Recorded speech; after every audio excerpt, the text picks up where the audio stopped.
Welcome to episode 76 of the Nero Show. In today's episode, are bike brands ripping us off? We look at the cost of value bikes over the years to see how much they've increased. is Factor's marketing budget of $2 to $5 million costing us, the bike buyers, money? Cam Nicholls does a Yolio review. The Col de Rates KOM is taken by a Conti rider. And is the iGPS sports bike computer a real competitor to Garmin and Wahoo? All right, let's get into it. Where do you want to start this week, Jesse? I feel like there's I actually genuinely feel like it's been a month since we last chatted. I don't know whether it's just that there's a lot that's gone on or what, but where do you want to start? There's a lot of YouTube stuff this week and a lot of bike stuff. This is going to be a classic. This is a classic Nero show this week. Let's start off with a Ronan McLaughlin article, cost of a factor. So this is, I just want to say first off, shout out of all the cycling journalists, Ronan seems to be on the topics that we care about. The sort of YouTube-y bunch ride chat space topics. He's getting in and doing some actual really good journalism, kind of following up on the themes that are, well, running through this show and also just YouTube in general. A couple of examples. So we've talked the last few weeks about, this is the Thomas de Gent crash, the hookless stuff, which is all over YouTube. And he goes and speaks with Zip about tubeless safety. Interviews them, asks them some questions, basically asks them, is it safe? Basically pushes it on them. And he's acting as a bit of a bridge right now between the chat that's going on and then the marketing and the stuff that's going on. He's kind of over there doing some good work. It's a really interesting balance. We'll get into the details of it, but it's this really interesting balance because I know people in the industry are like, quote unquote, like pissed off with him for asking the questions or writing the articles, but at the same time, they're aware of the importance of answering the questions and being upfront about it. So it's kind of like we're getting the best of both worlds with it at the moment. Well, it'd be kind of annoying for them because they'd love to just pretend it's just an internet conspiracy and just not even talk about it. But you know, he's in there asking them straight up to their face, and I think it's good. So there was that one. Then we've got another one that popped up, which is he's gone and spoke with Factor and asked them, why are bikes so expensive? Yep. Can you break it down for us? So he's acting sort of as that link between the stuff we care about and the brands and getting some answers. So I did want to spend some time talking about the why are bikes so expensive. I agree. But just shout out, I think he's some good work going on here. Now, I don't know if you had specifics from this Factor chat that you wanted to run into. I didn't really. I actually just wanted to give my 2 cents on, do I think bikes are getting too expensive and looking at it from a different angle. Where did you want to go? I'm a bit the same. There's no gotcha moment in that from me that makes me go, aha, I told you it's all a sham. That wasn't there. Rob was pretty upfront about it. They're also pretty upfront about the fact that this is Factor's costs and that it changes from manufacturer to manufacturer. So that's all there. But yeah, I'm a bit the same. Why don't you maybe chat about your takes on it and then I'll go. Well, it's such a, I'd love to go and say, yeah, we're all getting ripped off. They're charging 100 times the price. The prices have tripled. We're all getting fleeced. And there may be a case for that, but we've also seen the example. I saw a reel came up. Someone said it was bikes are as expensive as a motorbike now and just, rah. So I thought, okay, for the bike I care about, has the price gone up a ridiculous amount? So can I run you through some numbers here? So the bike that I care about, if it goes up in price, I actually couldn't really care less if an S-Works top-of-the-line bike goes up because firstly, if as someone who cares more about value, I'm probably not going to buy that anyway. And it's the top of the line. It's kind of the fashionable thing. And I don't really care if it goes up. I care if the bikes that are supposed to be value-oriented go up in price. So let's say you're basically me when I got into cycling. You're doing some sort of high-level club racing, maybe doing some Grand Fondos. You want a good mid-level, can get the job done value bike. So I'm going to compare 2016 to 2024. So what was that bike back in 2016? It's the giant TCR Advance 2, rim brake, mechanical 105. Back in 2016, that bike cost $2,300.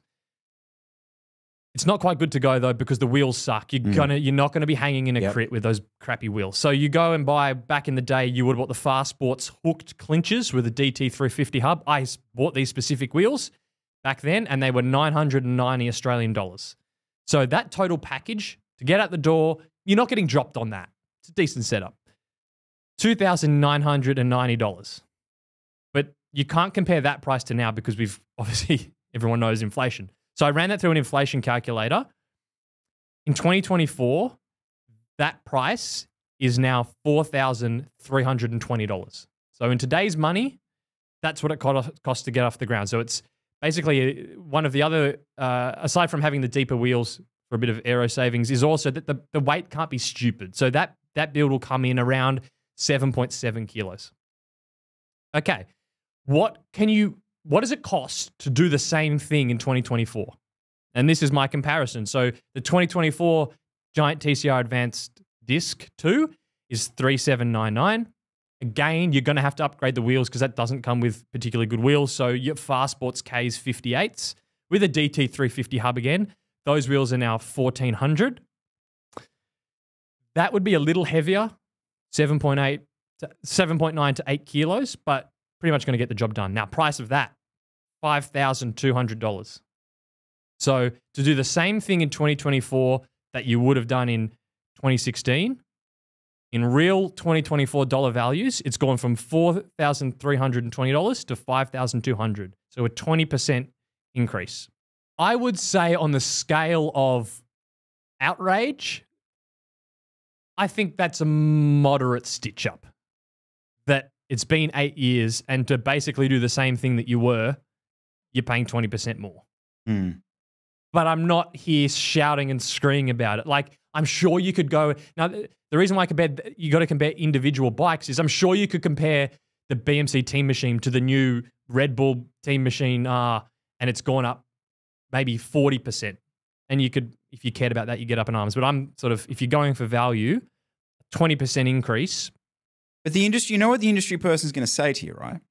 They're going to say, the 2024 bike that you're buying is better than what that bike is buying from there. And the rationale for that will be it's potentially going to have electronic gears. But not in this. So that's why, so that's why I was making this specific comparison, because that's mechanical shifting, mechanical 105 in both cases. So it's literally the same. It's got disc brakes. It's got disc brakes and it's going to have wider tires. And it'll fit wider tires. Yep. So, yeah. Okay. Yes. So it is, I'd probably argue that'd be a better bike.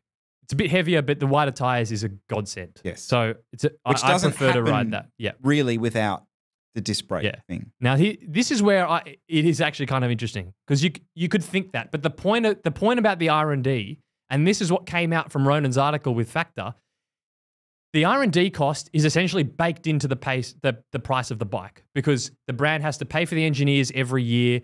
It's basically a fixed cost that they pay every year that's then distributed amongst all the frames they sell.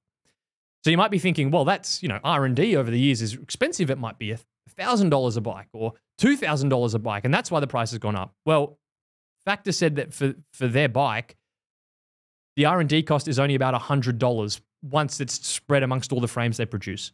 So maybe if they're doing more, and also I will add, in 2016, the bikes that you were getting in 2016 also had an R&D cost because they were better than the 2015 and the 2013. So maybe with more wind tunnel testing, more engineers, you could say the R&D cost has gone up. It might have gone from $75 a frame to $100 a frame. Okay, but that's not a 20% price increase. So I just want to, I just think that's important in this example, is because the brands will like to hit home on that. Is we've spent hours in here and the engineers have worked so hard, and you're kind of like, well, that's why I'm paying $1,000 more real world value than I was for the last bike. But actually, once the R&D cost is spread amongst all the bikes, that doesn't account for the price increase. It's interesting. This is kind of where I wanted to take the chat. Maybe it's a bit too early for it, but because Rob also mentioned this fact when they started talking about the sponsoring pro teams, right? And I think Ronan asked him something along the lines of, well, what happens if you didn't do this? I mean, surely this would make the bikes cheaper for everyone. And one of the things he kept coming back to saying was, oh, you wouldn't get the same innovation from the brands, from us, if we weren't involved with the pro teams, because the inference being that they were getting all this fabulous feedback from the pro teams. It was then essentially it was the R&D for these bikes. And so here I am sitting, and again, this was the mind-blowing moment for me, was this $3 to $5 million that they're spending on pro teams. But coming back to your point about baked-in costs of R&D, you've got to now bake those costs into the R&D, because it seems like that's what the brands are leaning on a lot. Now, I find it really hard to believe that that's true, that every pro team rider is providing all this incredible feedback to brands that's trickling down to frames. But it's what he said, or certainly the inference that he was making, and maybe we do have to factor that into the baked-in R&D. But isn't the point where if you do have if you'd have the capital to go and sponsor a World Tour team and go down that avenue, I mean, I'm no economist, but you'd think that the scale that brings sales-wise, unit volume-wise, brings down the costs in all the other ways. So that's the balance. Yeah, that's the whole like, it's not my problem you sponsored a World Tour team and suddenly the price has gone up. Yeah. $5,000. Yeah. But again, I actually don't care, because if you cared about the cost of the bike, you wouldn't buy the top level thing anyway. And so that's it's like, whole well, who other cares? chat, Jesse. That's a whole other chat. I only care if the value proposition bikes are increasing, because you have no other option then. And that's the stitch up. And I don't think they're increasing that much. 20%, I'm not outraged. They're kind of going up a bit, but not like, I'm not in the comments freaking raging because it's gone up 20% over 8 years. That's more my point. I'm more on I'm a shill. I'm a bloody industry shill. I don't actually think for the value bike from the value brands that they've gone up that much, because based on that example I've just read out. So what did you think about Factor trying to position themselves as a value brand? He used that phrase a number of times where he said, we're more valuable. We prioritize value in our frames, which to me seemed to go against almost everything that they have been doing and where they'd positioned themselves as a brand. I mean, the facts are they don't offer lower tier models of any of their bikes. Well, they don't go below Force or Ultegra. That is fact. And again, I don't have a problem with that. That's the way. Remember, we were chatting about how have Factor done this? How have they created this sort of myth of themselves being this incredibly high value, wanted all brand? Well, they've done it by just only creating premium products that therefore doesn't sort of disseminate into anything else. Which they've done extremely successfully. Like, it is a desirable bike. Yep, brilliant. They've nailed it. Yeah. I don't know. I just found that really difficult of him trying to sell. But that's why it was. I mean, it was certainly an interesting. It had some really good information, but value. That's why I was sort of going to them as why a bike so expensive. Like, to me, Factor is almost a fashion brand. It's a froth brand. It'd be more interested to ask that question of a brand that is also trying to compete in the value space, like a Trek even. They spec down. They've got lots of, you go to a Trek store, there's lots of entry mid-level ones. So I think the conversation, if you were asking them, would be probably more interesting because they're actually trying to compete down there. But yeah, I don't think Factor necessarily needed to defend themselves. At the end of the day, if people are buying them, why? And they're not saying, actually, well, he is saying that they're good value, so I'll actually say that. But, you know, we know they're not a value. Come on, they're not a value brand. So, I mean, they could charge. So they're in Australia, their Austro van with Shimano Dura-Ace is $18,400. I mean, they could charge 22. I mean, if people want to buy, if that'll still sell and they want to buy Factor. How much is a frame? They do this thing, they do the frame module. Oh, that's which right. comes with the wheel. So it's Ostrovan premium package with wheels. So that's basically frame, wheels, handlebar stem. It's 13,300. 13,299. When he referenced the fact that the raw materials cost $330 did you go, oh my God? Or were you initially going, oh, yep. Well, we all know what a bike costs. Yeah, that's what I thought So too. I wasn't that shocked. But I also, again, like, it's Factor. I mean, is anyone expecting them to be super razor thin margins to try and come in under a price point? I mean, I wouldn't expect them to. But you are sitting there going, and he had the price in there of when it basically all their costs. What was it? It was 2,000. Basically, taking out the distributor and the retailer was almost more than all of what Factor charge. Yes. So I don't know. You're just looking at this going, there's a lot of fat around the edges here. Well, that's okay. So that's where I want to take the chat, because it's, for me, I did know a little bit about this, but there's the two elements that surprised me the most. And the first was what do they call it? 1, 2, 4 model. Like he described it the way that Nike do it, which was that the distributor takes sort of 30% and then the retailer takes 30 or 40% over that from the original production. And that's it. Yeah. So I'll read this out just so we can clarify the numbers. So Ronan's written, each frame set from a brand like Factor has at least $1,500 to $2,000 in direct associated costs by the time it gets to an owner's hands, based on a 30% distributor and a 30% dealer margin each, but not including Factor's own profit.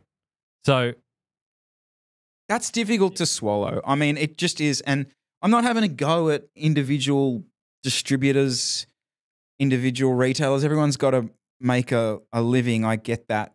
But it just seems that hurts, don't you think? Maybe it's just because we're so used to buying things in our day-to-day directly from the person who makes them. That's just the way the world's gone. I don't like using the phrase middlemen taking up those costs. There's value around that. I understand that with a product that things can go wrong, all that kind of stuff. I was also confused with that particular piece because as far as I was aware, Factor sell direct to consumer. Because I'm on their website now. I go Ostrovan with Tram Red. So this is Factor bikes. And it goes, it's $18,899. All prices include shipping and GST to Australia.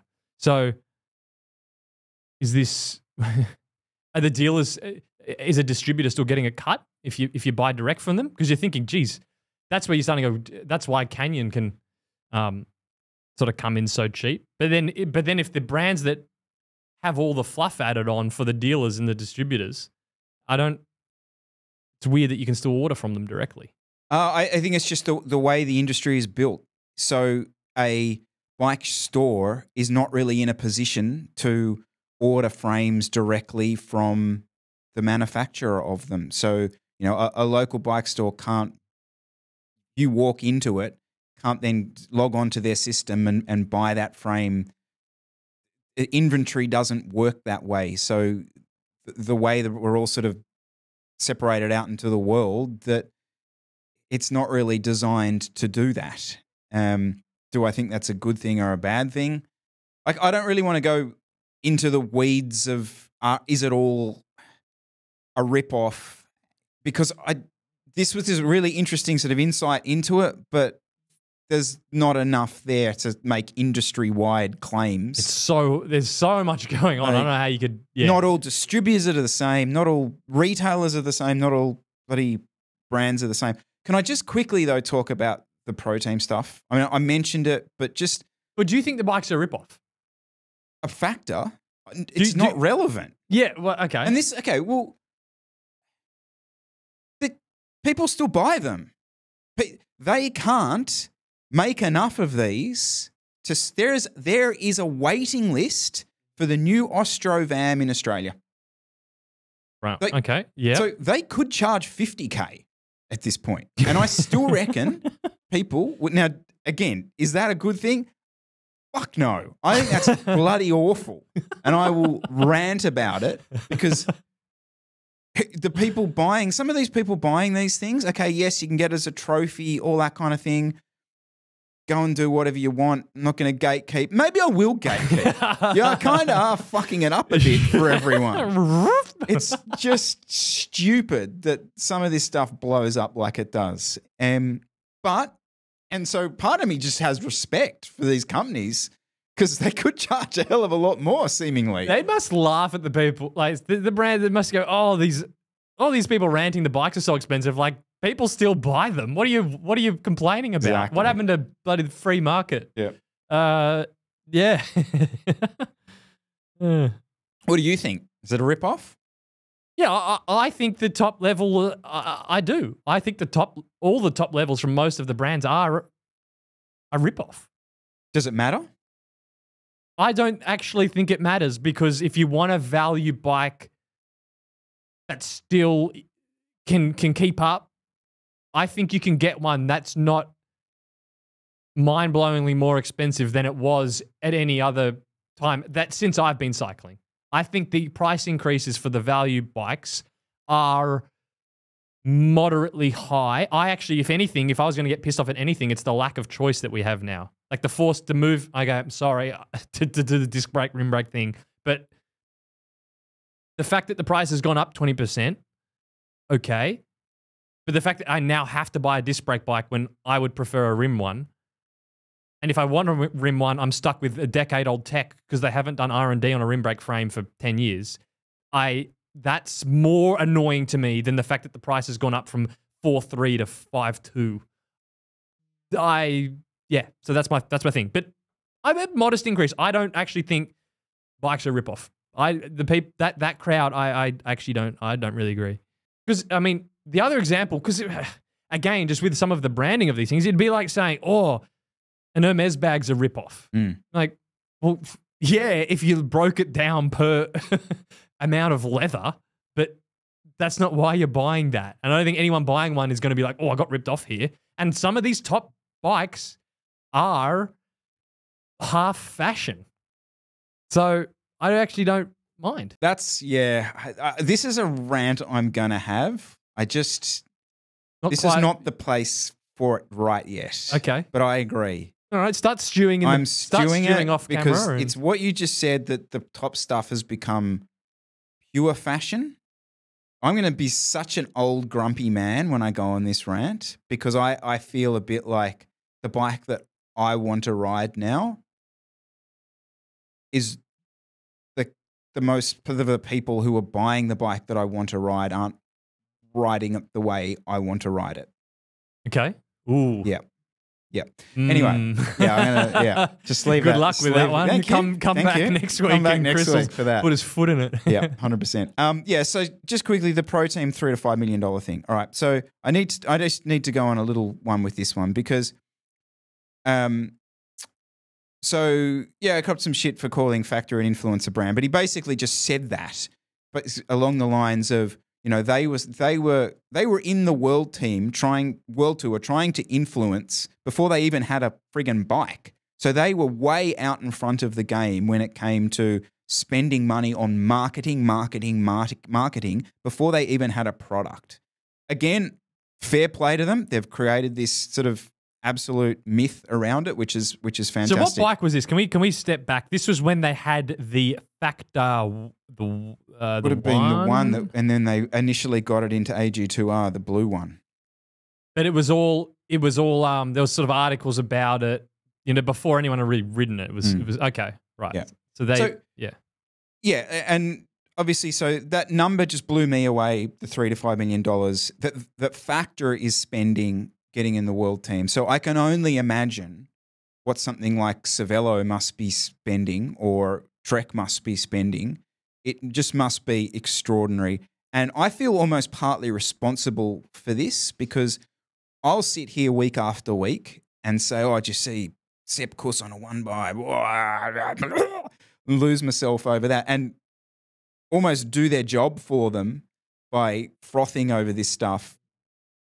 And in a roundabout way, it's just feeding more into, oh yeah, we do need to spend more money on this pro team thing because look at the trade-off is that people are talking It's about it, it's attention. moving the needle, it's creating attention, all this kind of stuff. So, but that's the point is if you want to be in that sales volume, you kind of have to be in the world tour to sell a frame. Yeah, especially when you're trying to play performance and racing as your key. I do just want to push back a little bit on the whole, because Ronan challenged him on this, and one of his things he was saying, well, we wouldn't be able to be as involved charitably with all these other things if we weren't involved with the world tour. I'm not sure how he quite made that link, that being involved in the world team therefore gave them the relevance to be able to be charitable to other small teams. And I assume he's referencing sort of continental teams and domestic teams there.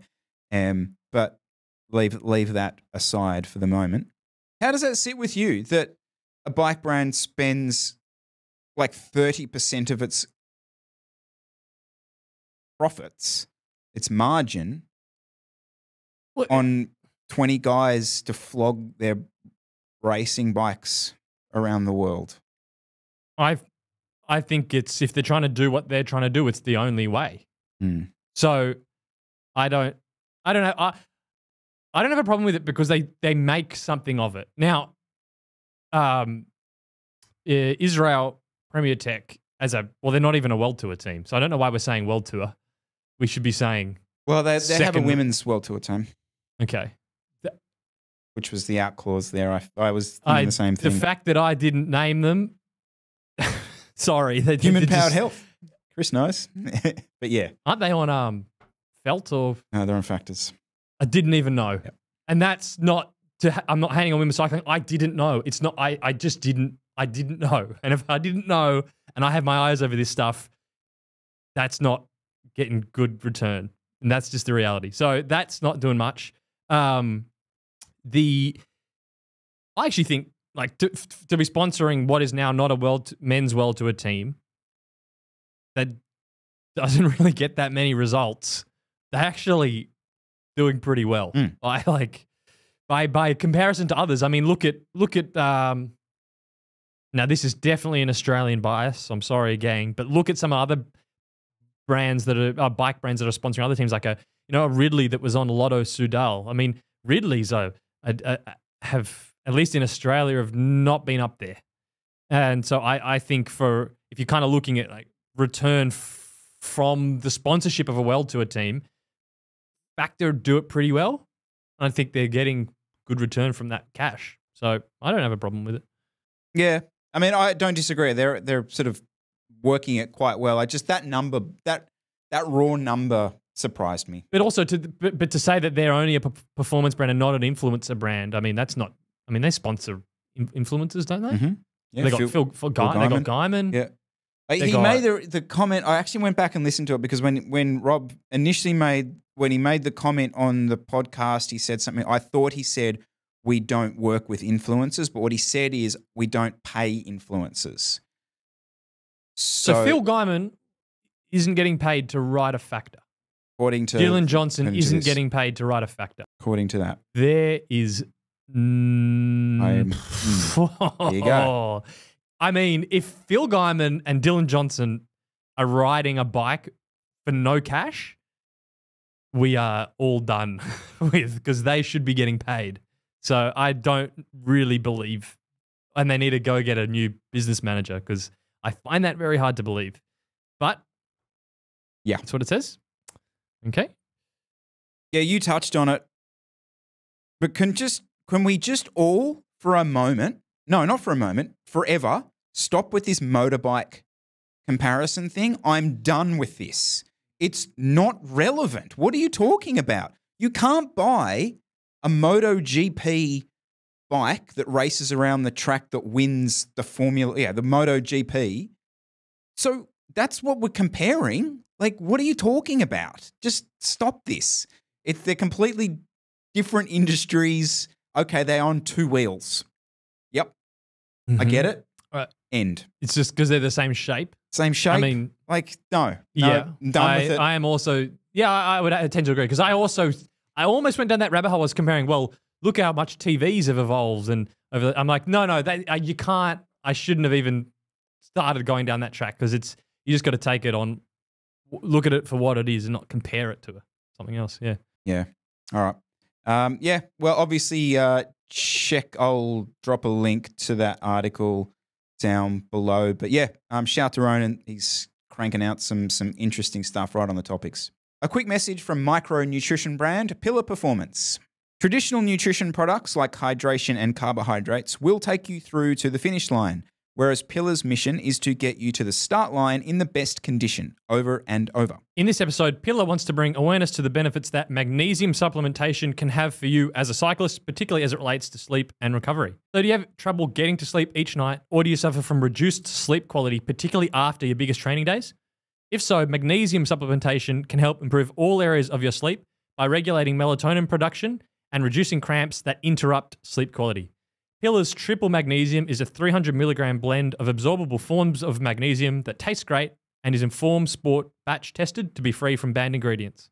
If you would like to try Pillar today, get 15% off by using code NERO at pillarperformance.shop, or for North American listeners, head to thefeed.com/pillar and enter code NERO for 15% off. YouTube chat. Some stuff popped up. So Cam Nicholls did a Yolio R12 ride review from 2 different points of view. Did you have a look at this one? I did. You did watch watch I'm it? in the comments there, mate. Oh, you did? Okay. I'm involved. I did not see that. So it was really interesting. For those that haven't watched it, he did a sit down with the bike fitter, Neil Stanbury, and they both rode the bike. And they've come up with the different segments they were going to rate the bike on: stiffness, ride feel, blah, blah, blah. But then each given their own opinions. Brilliant. So it's kind of like a 2 for the price of 1 review deal. I really liked it. I think this is a really good way to do a bike review. Well, this alleviates that one thing we always talk. Now, it's not perfect. No bike review, I think, is perfect, but it alleviates that one thing of, well, that's your opinion, Jesse. Mine's totally different because I'm 20 kilos lighter. I don't have a threshold around blah, blah, blah, blah, blah.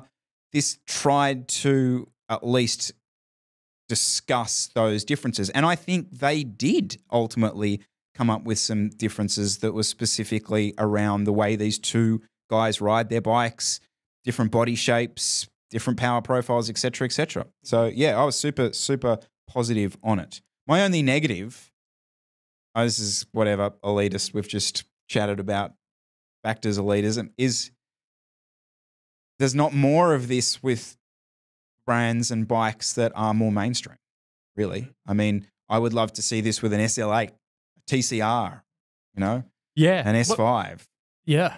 Well, if this is a series, I think this is a lot more valuable than Cam's individual reviews where it's only him. Just having 2 people just to bounce things off, I think helps. It was missing more comparison between other bikes he's ridden. That's the only thing. Is this, I gave it a 3.5 out of 5 for stiffness. Maybe this will build as he does more of these, but almost doing a Top Gear style where like, well, 3.5 sounds pretty good, but what's a 4.5? And getting a bit more of a comparison to other bikes would be cool. I was just confused as well. Is this sponsored? Is this an ad? That's the only thing I wasn't sure. Because initially when I clicked on it, there was he just put a link to the bike. Now when I click on it, it does say includes paid promotion, the little YouTube icon. But I don't know. I think it's just important.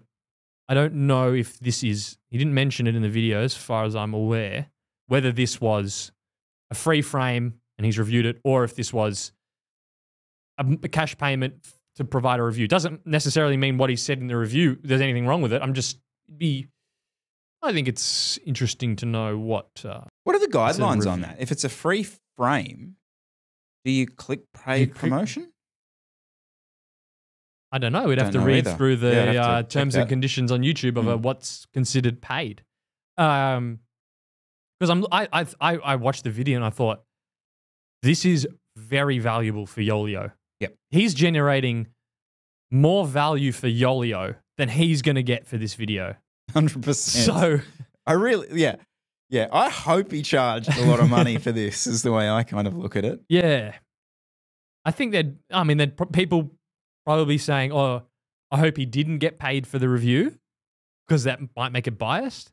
But I find it a bit hard to sit with if he wasn't getting paid and doing a review like this. And doing that. I think it was also cool. So the Yolio official account came into the comments. I like that. And I was it was quite funny. So they left like a chunk of text saying, we extend our heartfelt thanks to Cam and Neil for your thorough and insightful review. We appreciate the constructive criticism. And then someone replied, is this a ChatGPT response? And then they replied to that saying, so Chinese can't have good English? And then like a frowning emoji. So I thought that was quite funny. I just love when the brands actually get in the comments. Totally agree. It's super rare. Yeah. It's super rare to have something like that. So just quickly coming back to the getting paid thing. So I don't want to go too far down this, but okay, so what you're talking about is how good this would be in comparisons for more models, et cetera, et cetera. You know, we could have a whole database of Neil and Cam doing these things, right? Mm-hmm. That only happens if they get paid. Okay? So that's just a fact. Like, so even if this was just a free frame, great. So what? I'm going to spend a week making this video for a laugh and a giggle. So it becomes this. I mean, we could. Have you been down this rabbit hole before? Probably. I think we have. Yeah, maybe. But they could be paid by. The videos could be sponsored by a brand that doesn't have a vested interest in any specific brand they're reviewing. Correct. Like, Squarespace. Morton could sponsor the video, or whatever. Pillar Performance could sponsor the series, and it wouldn't necessarily impact the reviews. So I think it's possible I think it is possible to get. To do it without getting paid by the brands.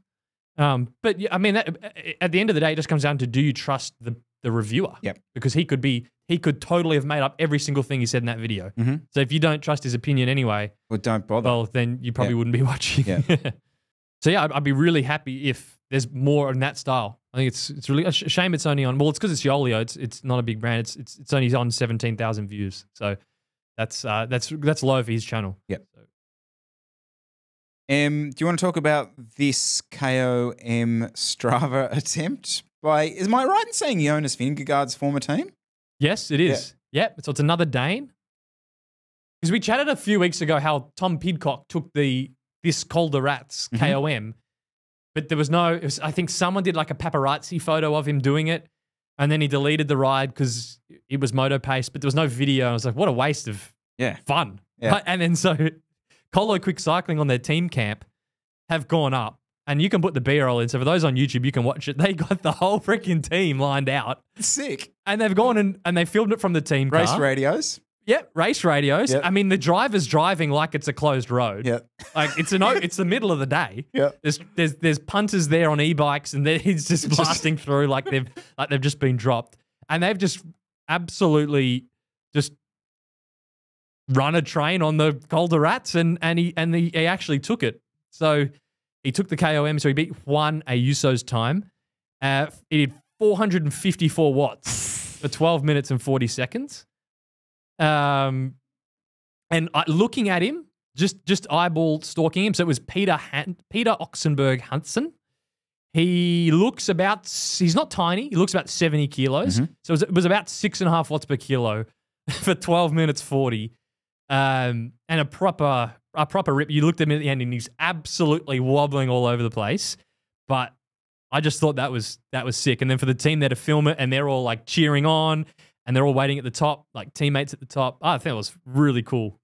The challenge of any sort of Conti team is try and be relevant, try and create some value, you know, even show your sponsors, show your riders off in any way possible. Like, brilliant. This is a great little way of trying to do that. Can I quickly, I know you're going to fall asleep for a second, but I just want to quickly do a lifetime. Well, it's not lifetime Grand Prix, so I did notice on YouTube that one of the gravel races happened, can't remember, something in the south or something, Great Southland or something like that. Anyway, but what some of the guys have started doing, some of the guys who make the final selections, they've started running cameras and they've started running them at like, so this guy, Payson McKelvin, he ran his for the last 40 minutes of the race. He's quite a big name. You stumbled your way through So, that. yeah. I'm a gravel. Tadej Pogacar. Tadej Pogacar. Payson McKelvin. Yeah, he ran it. He ran his for the last 40 minutes of the Mid-South Gravel. There you go, Mid-South Gravel. I got there in the end. And just narrates the last 40 minutes. Did you watch any of this? No, I didn't actually. So I did. I'm sad now. I'm a gravel rider. I watched this. What can you skip to? If you've got it there, skip to about 17 minutes. Just get it on mute. Yep. 17 minutes in. And I'll just talk for a second. So I'm watching this gravel race and I'm going, oh, yeah, sick. I can do this. I can get around this sport. Easy. This is just like you're racing essentially on the road and it's just gravel. Oh, dear. I can do this. Then they make a left turn and this shit starts happening. And my brain and my whole like mindset of, yeah, you know what, Chris, I reckon I could do a few gravel races, just ended. In 30 seconds, they just ended. I mean, this Watching looks that like happen, a bucket of fun. This looks but I mean, they are absolutely hooking through this stuff single track on forest section. friggin' gravel bikes. Not a mountain bike. Like that dude in front's rear end wheel is like flashing all over the place. His foot's come out. I'm friggin' walking that section. So I don't know. I was partly stoked to see this footage of like the end of the race because you always just like grainy shit at the end of this sort of stuff and you don't know what's happened. So I was stoked to see this, but then the other half of me was just totally devastated to have just realized that actually most of these races are going to be completely beyond my limits. Completely. So interesting. There you go. There's my little gravel update 2024. Well done, Payson. That's pretty cool. So he's commented the whole thing. Yep. It's quite good. Like narration and he's flicked it on, talked a little bit about he's just done a little mini podcast basically of the last bit. So yeah. And more power to these guys running that content. Be really cool. I did say this is going to be a YouTube-heavy episode. Another thing that popped up that I watched was EVOQ Bike. So Brendan does a podcast. He interviews riders or people in the sport, and he did an interview with Tim Podlegar, the carbohydrate guy from Bora, and it was just really good. It just had a heap of really good information for riders that are not your amateurs, not your enthusiasts, not your sort of 10-hour a week club, but if you're riding more than sort of 15 hours a week, I do think this is worth listening to. To have Tim Podlegar's gone on a bunch of channels. He seems quite open to interviews, but it's just asking really current questions, really good questions, and plenty of good insights for someone training a lot. So I thought he did a good job there. With the interview. So it's called How 120 Gram Carb Can Hurt Your Performance. Tim Podlegar, sports scientist. So yeah, if you're listening, you are an elite rider training a heap, I do think this is worth listening to. It's very up to date in this space, which is changing quite a lot. I haven't listened to it. Can you give me a short bio on it? Or no, don't bother. I do want to listen to it. Yeah, so in big training weeks, so fueling pre, during, post, how fueling during a ride when you're training a lot cannot be enough to restore muscle glycogen and can and a lot of the fueling, he's actually sort of 50-50, like in terms of thinking about I need to fuel a massive 25-hour training week. And a lot of people will really focus now because it's been drilled into them, which is good, is the in-ride fueling. I've got to hit my 70 grams an hour or 90 grams an hour. But actually, if you're training a lot, that's really not enough because all that's doing is matching the demand that you're burning throughout the ride. So if you want to actually restore muscle glycogen, what you're doing, particularly the night before or the 30 minutes after a ride and throughout the day, is also extremely important and is potentially underlooked. And he works for Bora. He knows what he's talking about, and he doesn't fluff around. He's just to the point and I just think it was just really good information. Is it scalable information? And this is I think what I struggle with. It's not scalable in terms of do you mean like to the average rider? To Chris. I don't care about everyone else. I'm just talking about Chris.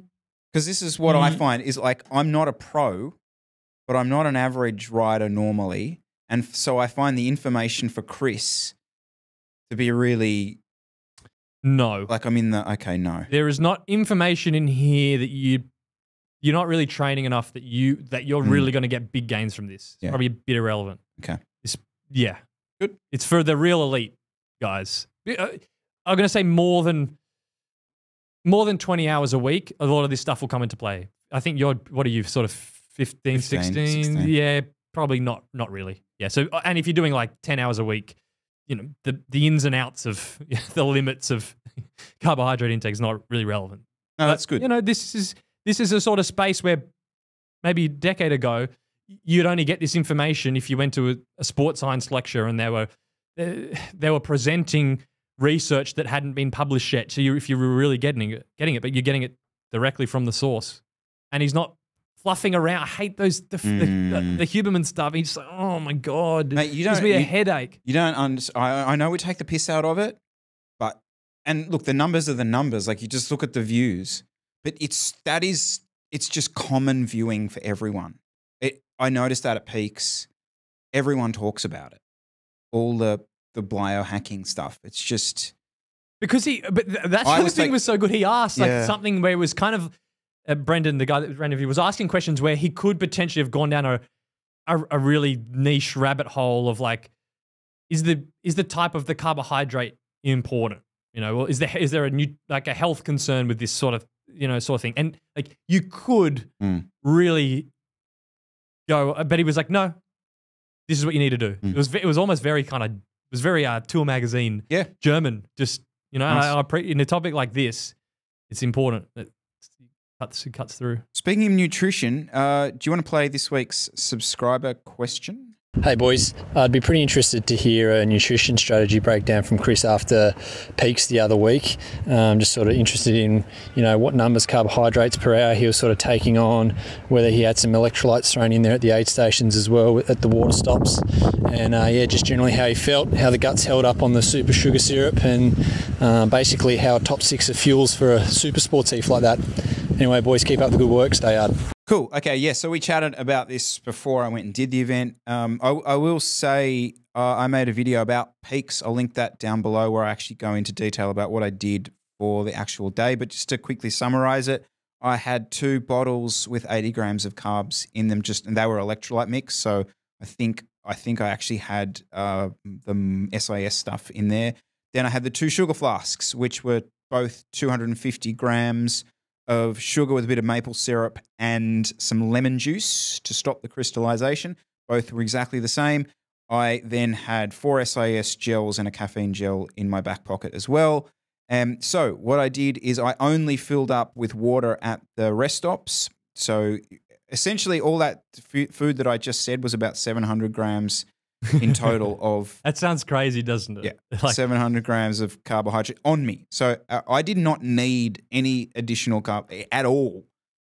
I wasn't even going to use all that really entirely. So basically my rest stops, and you'll see this in the video, it speeds up the rest stops because they just go in, fill up with water and move on, I did that twice. The strategy was to try and preload it. So I did actually end up having about 350 to 400 in the first 4 hours. And I did manage to do that. I tapered off towards the back end just because it got so hot that I really ended up only having 600 grams of carbs for the 7 hours and 30 minutes of the entire event. I actually didn't end up taking the caffeine gel either. It got so hot up the back end of falls, and I actually heard this from a few people that they didn't take caffeine at all. I kind of got a little loose-headed when it was full frying pan-y like that, and in a situation like that, normally probably at that back end of that race, I would have taken caffeine just to go full zombie on it, but I felt a bit uncomfortable doing that, so I didn't end up taking it. It was just more about trying to cool down in that back end. And my only takeaway from the whole event in terms of preparation, I mean, obviously I would have liked to do more training, but would have actually been some heat prep. I definitely should have done some heat adaptation stuff. It never even crossed my brain to do heat adaptation for what I thought was a pretty cool event. I mean, I wasn't aware that it would get to that sort of heat. So, yeah, the sugar flasks worked really well. I will say training it for that month was super useful, even just from a practical perspective of like, where do I put them? Yep. You know, how much am I, because it's really easy. The first time I did that, the first one, I had like the sugar flask with almost 250 and I'd finished it in like 2 hours. And my guts were absolutely like disgusting. So yeah, just learning how to actually take it. And it kind of works really well with taking water at the rest stops, because then you're getting that hydrate and you're happy to take, you know, when you can't take mixed drinks when it gets into the 6th, 7th hour, a lot of the time you just want water, but to know you've still got some carbs on you that you can get into if you need is kind of useful. So yeah, I'll do it again. Maybe not for racing, like for fondos, it's super useful, but you know, there's probably only one race in Australia where you might do that. Apart from that, you're probably just going to use gels. I did see one other person do it, Podrick from Westmeath. He was there. I saw his little nipple sticking out of the rear pocket. We clashed nipples once or twice. Chatted about it, but yeah, apart from that, worked pretty well. I will say, if you're considering it, like, train it. It's kind of, yeah, if you're considering it, train it. It just, once you get it, you know what you're doing with it. It's just so easy. It's just it'd be like, what are you doing for nutrition? Like, I've just got 2 bladders and then I fill my bottles up with water at the thing and I'll maybe have a banana. Simplify. It's so easy. Putting aside the physical side of it, you're right. The mental side, even the gravel ride I did on the weekend. Guys like, oh, I don't have a knife. Oh, I've got bananas. Oh, do I need this? I'm like, just got my sugar flask. I know I'm on the nipple. I know exactly what I'm getting from it. I can make it in 30 seconds at home before it goes. Like, it's just so simple. Yeah, no, on board with that. Speaking of wanting to do heat prep for it, there was an article came out. So majority of World Tour teams using temperature sensors as Core announces partnership with 10 teams.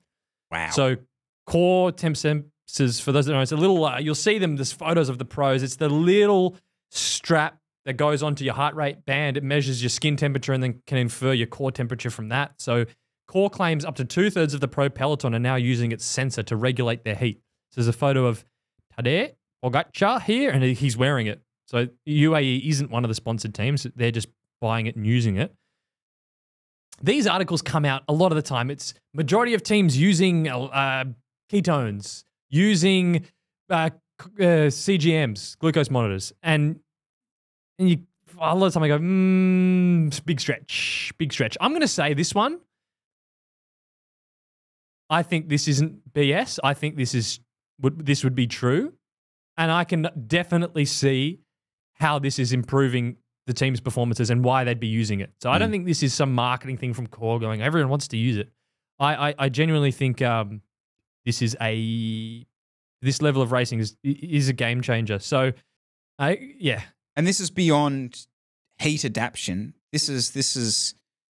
Well, yeah. Can I go into it? Yeah, there's a few different uses. So Tadej's using it. This looks like it was Strada Bianchi. So no, he didn't do Strada Bianchi. Yes, he did. Did he? Yep, rode away from everyone for 80 Ks. Oh, that's why I don't remember. He was too far off the front. So that's him there using it. Now, I guess there's 2 ways you could use it. The first way is in training. So you go and do your sauna work. You're not going to use it for that, or your passive heat acclimation. So you'll do your sauna or your hot water baths. You're not using it that. You'll do your active heat sessions. So your heat chamber or your home setup heat chamber sort of thing. You can definitely use it for that. So you know the sessions you were doing in the bathroom, and you're sort of doing that. But you're basically just guessing how hot it is, how hot you're getting, and then you're kind of using a heart rate and a power target to kind of ballpark enough of a heat stimulus that you're doing it well. Well, if you've got the sensor, you can see how your core temperature is tracking and make sure you're getting enough time in the right heat zone that allows you to better prescribe and complete that session in a way that is just impossible if you don't have the sensor. So it's a cut and dry for that heat chamber session. It's an improvement. And then also, when you're doing a bit of a heat acclimation block and you might go out on a Saturday and it's a bit hotter than you thought, you go up to bobbin head and you're thinking, does this count as a heat session, a heat exposure? Do I need to go in the sauna this afternoon? You would never really have a way of measuring if that counts as a heat exposure as a part of your protocol. Well, if you've got the sensor, you can do that. You can see how much time you're spending in those bouts up at that core temperature that's going to be giving you those adaptations. And then you, or probably your coach, will be able to say, yep, that's a heat exposure for that day, and you can carry on. So in terms of training, game changer. And then in terms of like race day performance, so Tade's using it at Strada Bianchi. Well, he can see how high his core temperature got throughout the race. Probably not that useful, really. But for someone like I saw Filippo Ganna was using one for the hour record. So because the track's heated, so I think the tracks, they run at like 31 degrees. So it's quite hot in there. So your heat acclimation, he'd be using it for that for training as part of an hour record. But also they were doing a lot of pre-cooling strategy. So we know that cold drinks, slushies and that sort of thing can help cool your core body temperature before you start and delay the rise. They were doing a really aggressive version of that, basically just eating crushed ice, like liters of it before he started, just to get a really extreme version of that cooling effect. So without a core temperature sensor, he can basically go on and do an effort after and say, oh, it felt more manageable. Oh, yeah, okay.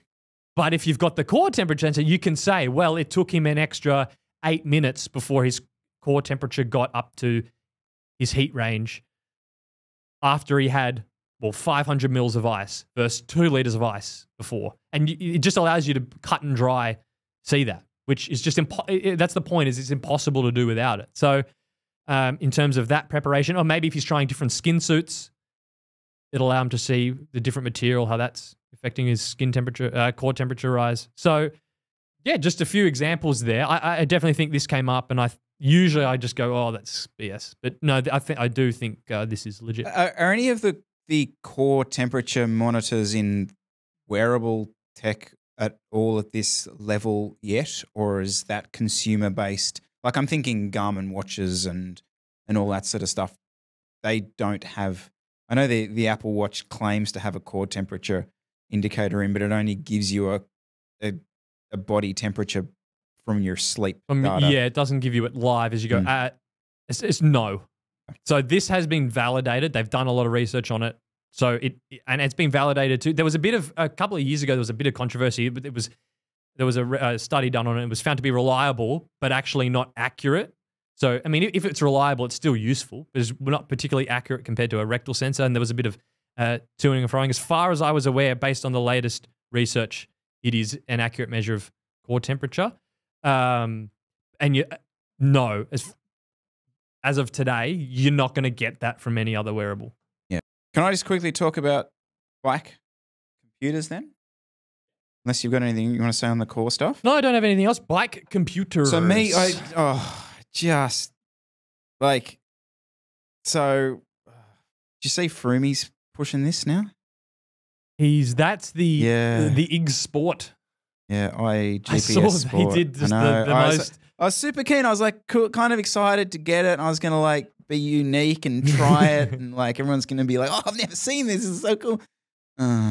Froome's got it. Yeah, anyway. So there's a 40-second like video to his YouTube channel. I am an IG Sport ambassador. I thought he owned like Wahoo. No, Hammerhead.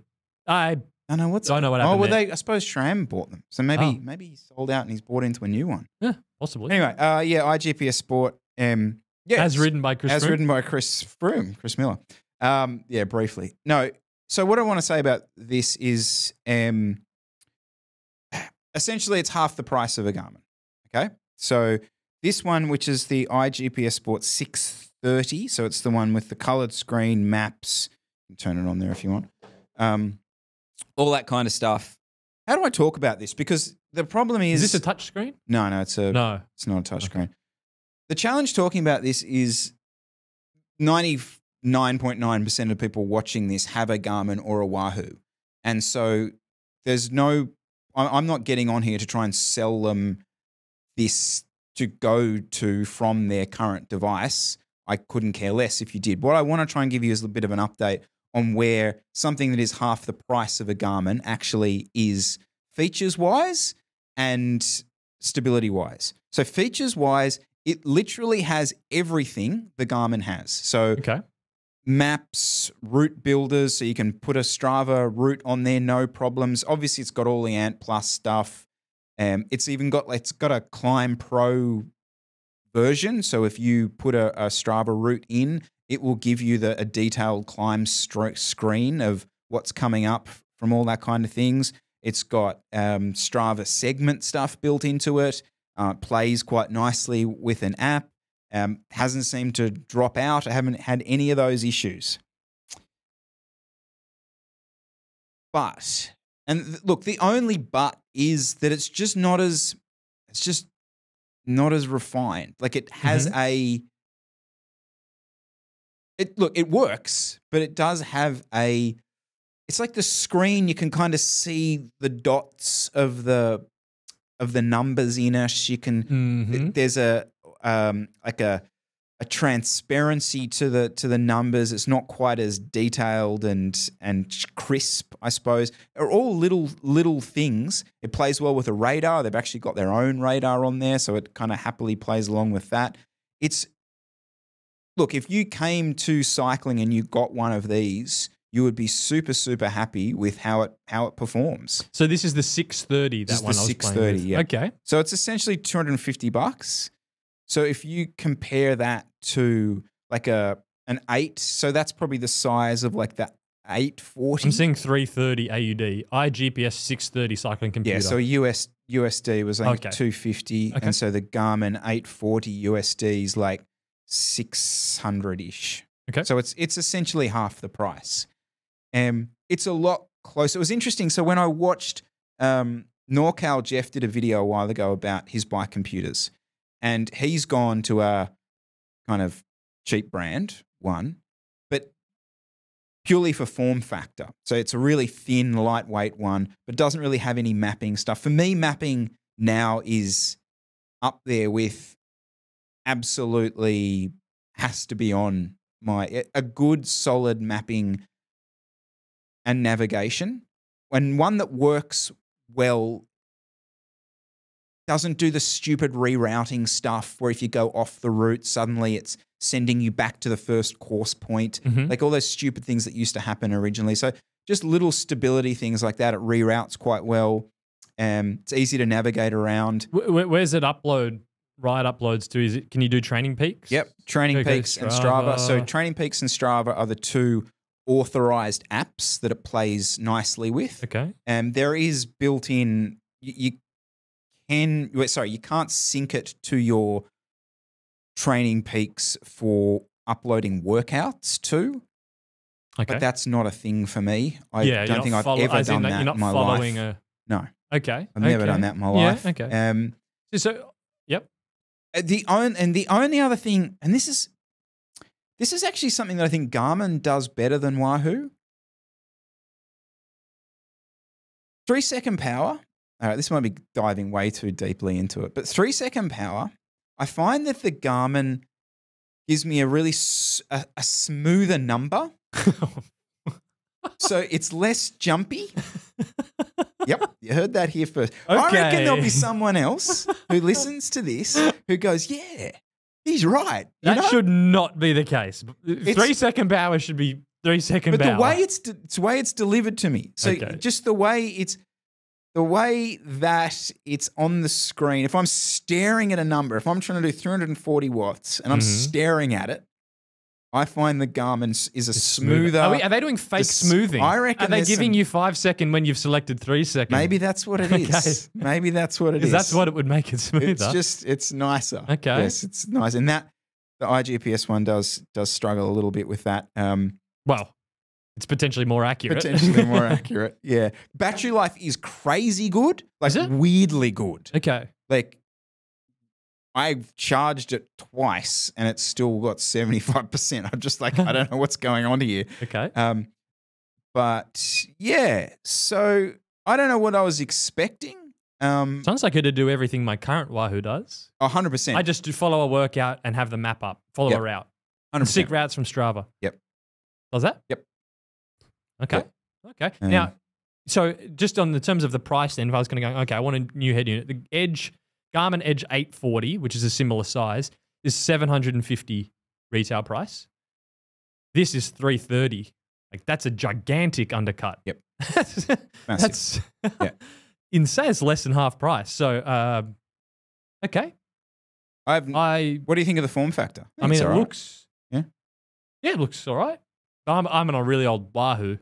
I was flicking through the screens and it doesn't do that laggy. No. Any screen lag? No. No? No, screen lag's been really good. No issues with that. Not the only thing. I did see today that Shane Miller was talking about Wahoo have updated a new firmware on theirs, which have given them better lights control. Oh, that was one thing. So lights control. So when you're actually, I use this feature quite a bit. So with my radar, I will select what kind of flashing light I have on the radar using my bike computer. So I'll go between like high vis, day flash, all that kind of stuff, and I'll do that on the bike computer. That doesn't play that well on that device. Plays much better on the Garmin. I noticed that Wahoo have updated that today, so that's something. But they've also added GoPro control on the Wahoo. So that's phase one of Chris Miller's all-encompassing bike computer. That is there. That is a game changer. I'm calling it. If you are one of the 0.001% of people that are content creators, that is because if you're running rear GoPro mount under the saddle and you've got, is it on? I don't know what it's doing. I'm hearing beeps. Well, you can control in the Wahoo. That is sick. So I'll email iGPS Sport people. Get on your next firmware update. Was that not possible on Garmin via Connect IQ app? No. And with what they've done, super clever. They've basically made it so Wahoo they've mimicked the GoPro app, which is called GoPro Quick or something. And so the actual GoPro just thinks it's talking to another GoPro app, and it's quite a feature-rich experience on the Wahoo. So you can do things like you can change the shoot settings on it. You can change the custom presets like the frame rates, the different lenses, all that kind of stuff. So they haven't just allowed you to turn it off and on. They've given you quite a bit of the word I'm after. Quite a bit of functionality. So one question on the GP Sport or the GPS Sport? Yeah, I don't know. GP Sport. Is that a Garmin? What's the attachment thingo? Is that a Garmin? Garmin. It's a Garmin. Okay. One other last thing I've been trying is a heart rate monitor from another Chinese brand called XOSS. Oh yeah, okay. Seen this? Yeah, maybe. So they don't have the watch battery. Oh. So it's a sealed fob, and it's fully rechargeable via its own little proprietary charging system. And so they're claiming you're going to see Wahoo with this by the end of the year. By the way, 100%.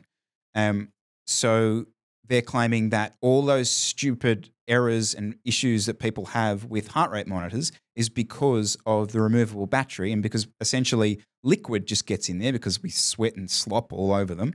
But this is a fully sealed unit and therefore will have far less issues. And yeah, I'm 2 months in and I haven't missed a beat. It seems to do about 3 weeks on a charge, and then it starts beeping at you, which is kind of cool. You'll put it on and it'll beep at you and tell you how your battery charge is. But seemingly is a pretty stable and simple solution for I don't know how many heart rate monitors I've been through in my cycling life. Far too many to hope for. But yeah, that's worked pretty well for you. And yeah, you heard it here first. Wahoo will definitely have one by the end of the year. Okay, cool. Yeah, so it's the Exos X2 is $70 in Australia, and it's the Wahoo ticker is $90. So save $20. and it's rechargeable. And you reckon it doesn't have those? I've tried the Polar ones. 2.5 months in, solid. Just no annoying. You get back and you're like, oh, it's 60 beats per minute through my effort. No, Yeah. Okay, interesting. This is okay. Got some stuff for me to try out if I need when time comes to upgrade. Last one. So I have the Axis app is kind of good, and what it does now, you probably haven't seen this, but they've got a dashboard as well. So it uploads a ride file. You upload a ride file to the dashboard app, and it gives you like the full breakdown. You'll receive a little notification, a full breakdown of how much your average power was in a certain gear ratio at a certain, how much time you spent in each gear, all this sort of stuff, right? Kind of cool. Mm-hmm. But I was on a ride yesterday and my battery, so I was critically low. I got a critically low warning out on the ride, so less than 5% rear battery when I'm at a Kuna Bay. The worst time to receive that particular message. So basically rode home, did about 6 shifts to get all the way home. And this is because, and you're on a 1x.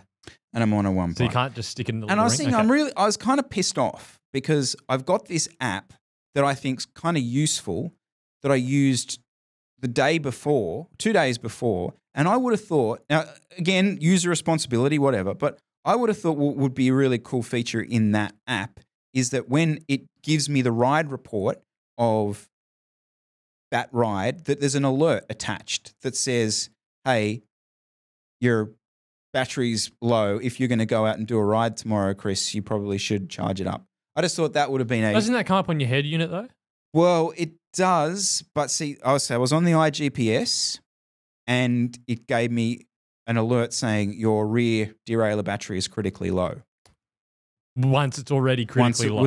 So that was less than 5%. Yeah. So I don't, maybe this is another feature that this doesn't have, that maybe a Garmin would have given me that alert at 10%, 15%, I don't know. Okay. But I thought 5% is probably a bit low to have got that. But yeah. Does it tell you how many shifts you've got left? So like specifically, you can shift 12 more times. I think so. I think if I'd gone into the app and had a look, I probably could have detailed how many shifts. And then that would be cool to be displayed on the head unit. I'd have a countdown. Countdown till death. Countdown. Maybe you can do that, actually. I have to have a look. Okay. Yeah. That'd be useful. Countdown to death. All right, Jesse, thank you very much for your time. Thanks for listening. We will see you all next week. See you then.